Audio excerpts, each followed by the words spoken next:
जय श्री कृष्ण। हम लोग बहुत समय से बात कर रहे हैं स्वादिष्टान्न चक्र की और स्वादिष्टान्न चक्र की हीलिंग की। स्वादिष्टान्न चक्र की हीलिंग के विषय में जानना इसलिए ज़रूरी है क्योंकि यदि हमने स्वादिष्टान्न चक्र को हील कर लिया तो आप यूँ समझ लीजिए कि अपने पूरे जीवन को आपने हील कर लिया, क्योंकि स्वादिष्टान्न चक्र आपके सेल्फ का स्थान होता है। और यदि सेल्फ हील हो गया, स्व हील हो गया, आइडिया ऑफ सेल्फ पूरी तरह से हमने उसके सारे डिस्टॉर्शंस ठीक कर लिए, उसके सारे ट्विस्ट्स ठीक कर लिए, फिर everything is sorted for us. हम सब कुछ ठीक कर सकते हैं। सारी की सारी कहानी ही तो वहाँ से शुरू होती है, जो मैं सेल्फ के अराउंड मैंने तरह तरह के कॉम्प्लेक्सिटीज़ क्रिएट की हुई हैं, जो भी डिस्टॉर्शंस क्रिएट किए हुए हैं, right. So in order to understand the healing of Svadhishthana chakra, we've tried to know what is not self-love, because self-love is the biggest healing remedy. लेकिन सेल्फ लव सबसे बड़ी चिकित्सा का उपाय होने के बावजूद ये सबसे कठिन उपाय है, क्योंकि जिसको व्यक्ति सेल्फ लव या आत्म प्रेम समझ लेता है वो प्रायः बिल्कुल उसका उल्टा होता है, और उसी उल्टी चीज़ को इस समय हम समझ रहे हैं, नार्सिसिज्म को। आज नार्सिसिज्म का एक और वर्जन, एक और अजीब सा रूप मैं आपके साथ शेयर करने वाली हूँ। आपने वो मूवी शायद देखी होगी, या कम से कम नाम तो सुना ही होगा, क्योंकि मैंने तो नहीं देखी है वो मूवी। मैं बहुत लिमिटेड मूवीज़ देखती हूँ और बड़े विशिष्ट प्रकार की मूवीज़ देखती हूँ, पर ये गाना मैंने सुना हुआ है। खलनायक मूवी थी, और इसमें आपने वो लिरिक्स जो है ना, नायक नहीं खलनायक हूँ मैं, जुल्मी बड़ा दुखदायक हूँ मैं, है प्यार क्या मुझको क्या खबर, बस यार नफरत के लायक हूँ मैं। इसमें this person is celebrating being a villain. अपने विलन नोट को बड़ा पॉम्प एंड शो के साथ वो चिल्ला चिल्ला के दुनिया को बता रहा है कि मैं तो खलनायक हूँ। तो ये एक नार्सिसिज्म है। नार्सिसिज्म, देखिए एक चीज़ जो आपको बहुत स्पष्ट समझ लेनी है, बिल्कुल बेसिक लेवल पे, नार्सिसिज्म जिसको कहा जाता है वो एक डिसऑर्डर है माइंड का। जब माइंड अपने रेगुलर वे में, अपने आइडियल हेल्दी वे में काम नहीं कर पाता, तब वो नार्सिसिज्म डेवलप करता है। जब सेल्फ का आइडिया इतना डैमेज हो जाता है कि व्यक्ति को लगता है कि मैं सेल्फ पे काम नहीं कर सकता, तब नार्सिसिज्म डेवलप होता है। और नार्सिसिज्म जिसको कहते हैं वो है नार्सिसिस्टिक पर्सनैलिटी डिसऑर्डर। ये नार्सिसस के लीजेंड से बिल्कुल उल्टी चीज़ है। नार्सिसस के लीजेंड में क्या होता है, नार्सिसस अपने आप को देखता है, अपनी छवि को, और बड़ा मुक्त हो जाता है, उसको बड़ा अच्छा लगता है वो वहाँ जो देखता है। लेकिन नार्सिसिस्टिक पर्सनालिटी डिसऑर्डर में व्यक्ति बिल्कुल खुश नहीं होता अपने आप को देखकर, और चूंकि वो खुश नहीं होता इसलिए वो एक ऐसी इमेज क्रिएट करता है, एक ऐसा संसार क्रिएट करता है जिसमें वो किसी और अवतार में होता है, कोई और ही वर्जन होता है वो, उसमें वो सब कुछ होता है जो उसको लगता है कि मेरे अंदर होना चाहिए। अच्छा, होता क्या है, एक चीज़ जो सबसे बड़ी बात कि सेल्फ पर चूंकि ध्यान नहीं होता ऐसे में व्यक्ति, वो एक व्यक्ति ऐसे क्रिएट करना चाहते हैं जिसको दुनिया देखे। हम मानव समाज के लोग ना बड़े ही इस मामले में, हम जितने उन्नत और विकसित हैं यही हमारे गले की हड्डी है, क्योंकि यही हमारा बेड़ी बन गया है। पशुओं में क्या होता है, कुछ समय तक वो एक दूसरे पर डिपेंडेंट होते हैं, और उसके बाद सबकी अपनी अपनी एक अलग इंडिपेंडेंट जिंदगी होती है, जो साथ में सर्वाइव करते हैं, लेकिन कोई सेल्फ एस्टीम इशूज़ नहीं आते, क्योंकि उसमें उनको वैलिडेशन, अप्रूवल, इवैल्यूएशन, असेसमेंट करने वाले आसपास कोई नहीं होते ना। हमारे समाज में क्या होता है, हम तो बचपन से ही यही देखते आते हैं कि हमें कोई और इवैल्यूएट करेगा, हमें कोई और बताएगा कि हम योग्य हैं, हमारा असेसमेंट करेगा कि यस वी डिज़र्व इट। तो इस चक्कर में होता क्या है कि हमारी सेल्फ एस्टीम सदा से दूसरों पर डिपेंडेंट होती है। तो नार्सिसिस्टिक पर्सनालिटी डिसऑर्डर में व्यक्ति चूँकि अपना पूरा सिस्टम दूसरों के अप्रिसिएशन, उनके वैलिडेशन, उनके असेसमेंट पे निर्भर कर चुका होता है, तो उसके पास अपना कोई सेल्फ असेसमेंट है ही नहीं। तो ऐसे में वो क्या करता है, वो लगातार ऐसी चीज़ें क्रिएट करता है जिससे दुनिया मुझे ये बताए कि मैं अच्छा हूँ, और मैं अच्छा हूँ इस कोशिश में वो एक क्रिएट करता है एक स्यूडो सेल्फ। अपने सेल्फ को फेस नहीं करना चाहता इसलिए स्यूडो सेल्फ क्रिएट करता है, सच को फेस नहीं करना चाहता इसलिए फेसाड क्रिएट करता है, अपने ऊपर काम नहीं करना चाहता इसलिए वो अटेंशन सीकिंग बिहेवियर्स अडॉप्ट करता है। उसको ग्रोथ पे काम नहीं करना होता है, अपनी ग्रोथ, क्योंकि बहुत चैलेंजिंग काम है भाई। आप एक स्टैग्नेटेड स्टेट ऑफ माइंड में है, स्टैग्नेटेड स्टेट ऑफ बीइंग आपकी है, तो उसमें आप क्या ग्रोथ पे काम करेंगे। तो ऐसे में आप क्या करेंगे, अटेंशन, ग्रोथ की जगह performance. I am performing for others so that they tell me how good I am. तो this is the coping mechanism, this is the dealing mechanism of a narcissist. अब सबसे बड़ी प्रॉब्लम पता कब आती है, जब व्यक्ति का ये जो कोपिंग मैकेनिज्म है ये भी फेल हो जाता है। मतलब ये जो उसने फिसाड क्रिएट किया दुनिया को दिखाने के लिए कि मैं बहुत अच्छा हूँ, पर इसको दुनिया ने या तो पढ़ लिया कि नहीं तुम उतना अच्छे नहीं हो, या हम जानते हैं तुम ऐसे बिल्कुल भी नहीं हो, तुम तो कोई और हो, या उसको भी रिजेक्ट कर दिया। उसने बहुत कुछ दिखाना चाहा लेकिन लोगों ने कहा तुमसे अच्छा तो दूसरा अवेलेबल है। सो जब ये रिजेक्शन इस व्यक्ति को फील हुआ ना, अब इसका ये डिफेंस मैकेनिज्म हो गया ध्वस्त। जब ये डिफेंस मैकेनिज्म ध्वस्त हो गया तब व्यक्ति दो रास्तों में से किसी एक रास्ते को चुन सकता है। पहला सेल्फ पिटी, हाय मैं बेचारा, उसके बारे में मैं आपसे बात कर चुकी हूँ विक्टिमहुड माइंडसेट, विक्टिमहुड नार्सिसिज्म।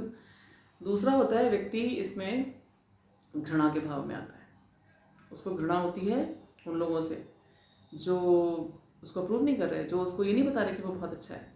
अब यदि व्यक्ति ताकतवर है, जैसे एक खलनायक मूवी में इस व्यक्ति के पास कुछ शायद पावर है, तभी वो इतनी ज़ोर ज़ोर से डिक्लेयर करके लोगों से चिल्ला चिल्ला के कह रहा है कि मैं खलनायक हूँ। लेकिन मोस्टली हमारे पास इतनी पावर नहीं होती, हम सारे के सारे लोग हिटलर नहीं बन सकते। तो हम क्या करते हैं, हम अपने छोटे से स्तर पर, अगर हम नार्सिसिस्टिक हैं तो हम अपने छोटे से स्तर पर उस अपनी घृणा को एक तो लोगों के प्रति डायरेक्ट करते हैं, लेकिन हम चूँकि पाते हैं कि हम उनके प्रति इस घृणा को एक्सप्रेस नहीं कर सकते, सो हम उस व्यक्ति को पकड़ते हैं जिस व्यक्ति ने ये सारा का सारा मेरे लिए क्रिएट किया है, मेरा वो सेल्फ जिसको मैं पसंद नहीं करता, जिसको मैं छुपा रहा था और जो छुपा नहीं। सो उस व्यक्ति के प्रति अब सारा का सारा गुस्सा डायरेक्ट हो जाता है। जो सबके प्रति का गुस्सा है ना, वो व्यक्ति अपने प्रति डायरेक्ट करता है। और सेल्फ लोथिंग, सेल्फ हेट्रेड, अपने से घृणा, ये उसका बहुत ज़बरदस्त कोपिंग मैकेनिज्म बन जाता है। फेसाड गया, जो ट्रूथ को वो देखता है ना कि अब इसको मैं छुपा नहीं सकता, this is not going to be concealed any more, तो अब वो अपने नार्सिसिज्म को दूसरे अवतार में निकालता है। उस सेल्फ हेटेड को वो सेलिब्रेट करने लग जाता है।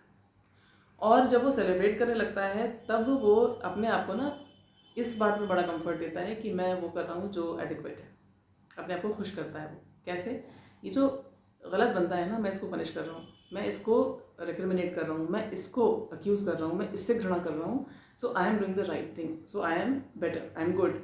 इस तरह से वो अपने आप को खुश करता है। दूसरी चीज़ ये होती है कि एक कंफर्ट जोन आ जाता है कि ठीक है, मैं बुरा हूँ तो हूँ, अब बुरा हूँ तो मुझे और कुछ करने की आवश्यकता ही नहीं है, let me celebrate this being बुरा। और इसमें फिर बहुत सारे रास्ते हैं अपने उस सेल्फ डेप्रिकेशन को, सेल्फ हेट्रेड को और बड़ा करने के लिए, जिससे कि मैं और ज़्यादा अच्छे से अपने आप को एहसास दिला सकूँ कि मैं तो उस गलत वाले बंदे को पनिश कर रहा हूँ, मैं तो उसको देखो लगातार एक्यूज़ कर रहा हूँ, मैं सही रास्ते पर हूँ, आई एम एडिक्वेट। तो इसलिए वो ऐसे और काम करता है जिससे कि अपने आप से वो और घृणा कर सके। वो हर उस प्रकार का बिहेवियर अडॉप्ट कर सकता है। देयर इज़ नो लिमिट कि व्यक्ति उस चक्कर में कहाँ तक जाएगा। अगर वो सेल्फ लोथिंग नार्सिसिज्म के चपेट में आ गया है, कुछ भी करेगा वो, उसकी कोई इंतहा नहीं है। तो जब वो क्या करता है ना, वो अपनी सेल्फ लोथिंग प्रोजेक्ट से थोड़ा सा ब्रेक लेकर वो सामान और इकट्ठा करेगा। जैसे वो जब अदालत में केस चलता है ना किसी को अक्यूज़ करने के लिए, तो आप सारे सबूत गवाह इकट्ठे करते हैं कि देखिए इसने ऐसा किया, देखिए इसने ऐसा किया, तो इसको सज़ा मिलनी चाहिए। तो वो अपने उस सेल्फ के लिए जिससे वो घृणा करता है ना, उसके खिलाफ सबूत और बढ़ाता है और गवाह बढ़ाता है, ऐसी ऐसी चीज़ें वो क्रिएट करता है अपने जीवन में, ऐसे ऐसे काम करता है जिससे वो और घृणास्पद बन सके। और फिर उस घृणा, मल्टीप्लाइड घृणा के संग वो अपने आप से घृणा करने में अपनी सारी पावर झोंक देता है। और इसमें वो अपने आप को बड़ा राइटियस फील कराता है कि देखो मैं तो सही काम कर रहा हूँ। तो कंफर्ट जोन जो नार्सिसिस्ट को चाहिए होता है, स्टैग्नेशन जो नार्सिसिस्ट का एक बेसिक ट्रेट होता है, जिसमें वो ग्रोथ कभी कर ही नहीं सकता, क्योंकि जहाँ है वो वहीं खड़ा रहता है। होता क्या है, देखिए हम लोग, मैंने जैसे सबसे आपसे कहा कि हम मानव समाज में सबसे बड़ी प्रॉब्लम ये है कि हम दूसरों के वैलिडेशन, दूसरों के वैल्यूएशन, दूसरों के असेसमेंट पर डिपेंडेंट हैं। तो देखिए हम सबके जीवन में ऐसे इसलिए पल आते हैं जब हम लज्जा अनुभव करते हैं, और ये हम ही अनुभव करते हैं। पशु समाज में ऐसा कुछ नहीं होता। पशु यदि लड़खड़ाया, गिरा, तो दूसरे पशु उसकी हंसी नहीं उड़ाते। हम एक ऐसे समाज हैं जिसमें गिरने को सेलिब्रेट नहीं किया जाता, जिसमें लज्जाजनक कोई परिस्थिति यदि हो तो हम सब मिलके उस व्यक्ति की, उसको हंसी का ऑब्जेक्ट बनाते हैं, उपहास का ऑब्जेक्ट बनाते हैं, या उसकी उस परिस्थिति का हम लाभ उठाने का प्रयास करते हैं, या उसको दोषी ठहराते हैं। तो बचपन में जब ये चीज़ें होती हैं ना, तो इस तरह के एक्सपीरियंसेस से जब व्यक्ति को लगता है मैं इनएडिक्वेट हूँ, या कोई लज्जा का, शेम का मोमेंट आया, या अपनी किसी शॉर्टकमिंग को फेस करना पड़ा, या कहीं फेलियर मिल गया, तो हमारे आसपास के लोग, मोस्टली पेरेंट्स होते हैं, माता होती है या पिता होते हैं या भाई बहन होते हैं, जिनके भी जीवन में ऐसे लोग हैं जो आके उनको कंफर्ट कर सकें, उन्हें बता सकें कि नहीं, इट्स ओके, शेम रिपेयर जिसको कहते हैं, उस लज्जा के भाव की रिपेयर कर दी जाती है। बाद में इसी मसल को वो बच्चा बड़ा होते होते खुद डेवलप करना सीख जाता है कि okay fine, it was a moment of shame and then I have to learn to work past it. वो मैकेनिज्म डेवलप करता है। नार्सिसिस्ट के पास ये मैकेनिज्म कभी डेवलप नहीं हो पाता। वो अपनी लज्जा को कैसे डील करे ये नहीं जान पाता, उसकी रिपेयर वो नहीं कर पाता, उस लज्जा को वो और कंपाउंड करता चला जाता है, उसको और बड़ा करता चला जाता है। और उस लज्जा की, जब नार्सिसिस्टिक पर्सनालिटी की इस वर्जन की मैं आपसे बात करूं जिसमें व्यक्ति खुद से घृणा करता है, तो वो अपने इस लज्जा के अंबार को इतना बड़ा कर लेता है कि वो उस व्यक्ति को जिसको वो घृणा करना चाहता है ना, वो उसको बड़ा करते करते करते करते ऐसा समझ लीजिए जैसे दुश्मन को खिला के बड़ा करते चले जाना, और फिर उसको पीट के खुश करना अपने आप को कि देखो मैं तो तुझसे भी ज़्यादा तगड़ा हूँ। सो ये उसका अपना एक डिल्यूजनल वर्ल्ड है जिसमें वो अपने से अपनी पिटाई कर रहा है और इसी में वो खुश है, अपने आप को ये एहसास दिला के कि तुम लोगों का मुझे अब नहीं चाहिए वैलिडेशन कि तुम मुझे बताओ कि मैं अच्छा हूँ कि नहीं। मैंने अपने आप को खुद ही जस्टिफाई कर लिया कि मैं तो बहुत अच्छा हूँ, क्योंकि मैं देखो खुद ही उसको अक्यूज़ कर रहा हूँ, मैं तो खुद ही उसको पनिश कर रहा हूँ, मैं खुद ही उसको पेनलाइज कर रहा हूँ। It's a bloody battle against the self. ये है सेल्फ लोदिंग, सेल्फ हेट्रेड वाला जो नार्सिसिज्म। नॉर्मल हेल्दी लोगों में जब ऐसी कोई घटना हो जाती है ना जीवन में कि हम लज्जा हमें आए, तो हम उसमें कंफर्टेबल नहीं होते, हम उससे बाहर निकलना चाहते हैं जल्दी से जल्दी कुछ भी करके। सो व्हेन समबडी काउंसल्स अस, या हम खुद अपने आप को काउंसिल करने की कोशिश करते हैं, या हम उसको अंडू करने का प्रयास करते हैं। जैसे दुश्मन मूवी एक मैंने देखी है, बड़ी अच्छी लगी मुझे, उसमें जो मॉरल लेसन है ना वो बहुत अच्छा लगा कि वो हीरो एक बहुत अच्छा बड़ा अच्छे कैरेक्टर का व्यक्ति तो नहीं है प्रोटैगनिस्ट, लेकिन उसके बावजूद भी उससे जब एक बहुत बड़ा अपराध हो जाता है कि दूसरों को कष्ट पहुंचता है उसके कारण, तो वो सच्चे दिल से प्रयास करता है कि मैं इस सेल्फ हेट्रेड से उबर सकूं, how to get rid of this self loathing, and he puts in all his effort. तो ये जो है होता है ना, ये नार्सिसिस्टिक पर्सनालिटी डिसऑर्डर वाले व्यक्ति के पास नहीं होता, क्योंकि शेम रिपेयर मैकेनिज्म उसने डेवलप ही नहीं किया होता है। वो कुछ भी परिस्थिति हो सकती है, जैसा कि मैंने आपसे कहा पिछली लाइफ में उसने नार्सिसिस्टिक पर्सनालिटी बनाई थी, इसलिए उसने छोटी छोटी घटनाओं को भी इस प्रकार से रीड किया कि वो स्टैग्नेट करके वहीं खड़ा हुआ है, अपनी शेम को रिपेयर नहीं करता। सो ही बिकम्स और she becomes this kind of a narcissist where he or she uses self-hatred as a way to comfort themselves. But this is something which is so sad.